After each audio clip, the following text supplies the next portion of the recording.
চলি গৈ থাকিব পাৰো। কিন্তু আজি মেঘালয়ত NPP চৰকাৰ থাকে, কেতিয়াবা কংগ্ৰেছ চৰকাৰ আহে, কেতিয়াবা TMC চৰকাৰ আহে, গৰীব মানুহবিলাক গৰীব হৈ থাকে, কেতিয়াও সুবিধা একো নাপায়। আজি আমাৰ এইবাৰ এটা সুযোগ আছে, ফাৰ্ষ্ট টাইমৰ কাৰণে মেঘালয়ত আমি 60টা सीटों बीजेपी कॉन्टेस्ट करी आसे। 60 सीट में अभी बीजेपी लड़ रहा है। जैसे हमारा यहाँ में सेगनाम मोमिन नंदी पत्थर में लड़ रहा है, हमारा यहाँ में सुकाराम संगमा जी है और रेसू बेलपारा में लड़ रहा है।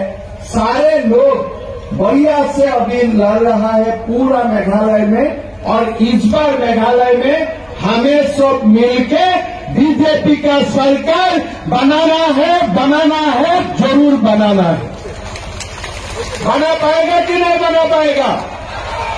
हम लोग को बनाना होगा।